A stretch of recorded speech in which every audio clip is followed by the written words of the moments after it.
Hey guys, Maewtt here, and today I have some more stories for you. Today I'm going to talk about some wonderful old people that I worked with at a food bank during my mission. These all took place around November of 2018 in Minot, North Dakota. And we'll call the first guy Joseph. Joseph used to be a principal and he had a quick wit, and he also wasn't afraid to roast people.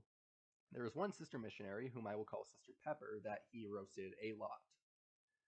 The first time he roasted her happened when the food bank got a large shipment.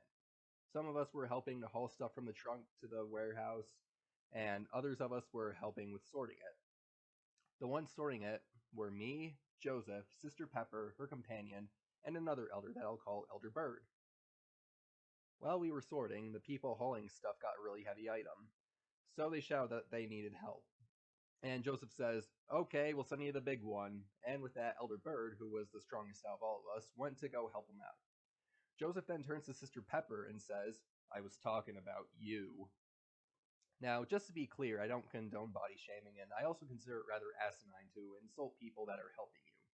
But that comment just came out of nowhere, and Sister Pepper's companion and I couldn't help but laugh at it.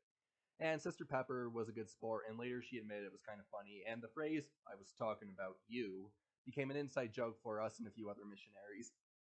The next morning, however, we were back at the food bank, and before we got to work, we were having breakfast with the old people. And 80% of the breakfast was donuts, but there were a few other things there too. While we were eating, my companion, who I'll call Elder Torpedo, untied Sister Pepper's shoes as a joke.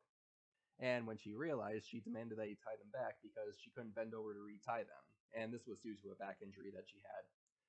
Well, upon hearing her say that she couldn't bend over, Joseph says, "Then maybe you shouldn't be eating so many donuts then." Luckily, Sister Pepper didn't hear him this time, and none of us mentioned it to her. The next person I'll talk about is Rosie. Rosie is super nice, and she loved getting to know the missionaries. She'd often ask us stuff like where we were from and what our plans after our missions were, and stuff like that. Well, Sister Pepper liked to troll Elder Facepalm, whom I've talked about previously, by telling everyone he was from Canada. How is that trolling him, you ask? Well, you see, Elder Facepalm is extremely nationalistic, and he hates Canada. Don't know why, but that's him, I guess. He was also kind of a dick to me, so seeing him get a taste of his own medicine was very satisfying. So Sister Pepper tells Rosie that Elder Facepalm is from Canada, and this blows her away because this would make him the first non-US missionary that she's met. Elder Facepalm gets annoyed and tries denying it while the rest of us laugh at him. Elder Torpedo even started recording it, but sadly I never got the video from him or else I'd be playing it for you right now.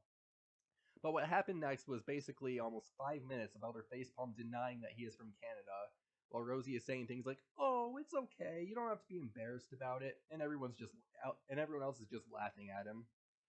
When he finally does convince Rosie that he is not, in fact, from Canada, she asks him where he's from, to which he says where he's actually from, which is Roswell, New Mexico. And immediately Rosie says, "Ooh, Roswell, have you seen any aliens?" And, stuff like that. And Elder Facepalm has gotten that so much from people that it annoyed him almost as much as the whole Canada thing, which made it hilarious to watch.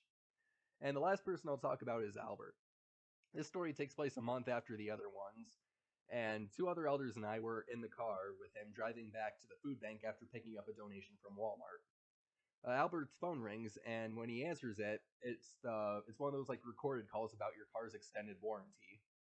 However, the thing is, Albert didn't understand that it was just a recording that was talking to him, so he keeps interrupting it and shouting things like, "I've told you I don't want these calls anymore!" But since it was just a recording, it obviously keeps playing and ignoring him. So he keeps shouting like, "Listen, listen, listen, I don't want these calls anymore!" And, just like keeps shouting stuff like that. And meanwhile, all of us are in the backseat just trying really hard not to laugh at this. And unfortunately, because we were so focused on trying not to laugh, we couldn't tell him that it was just a recording and, he should just hang up and block the number. Well, eventually Albert just gets super fed up and hangs up. And after a few minutes, when we had calmed down and gotten back to the food bank, I explained to him that it was just a recording and showed him how to block the phone number. But yeah, those are my stories for today. I hope you enjoyed them. And if you did, be sure to leave a comment down below and please like, share, and subscribe for more.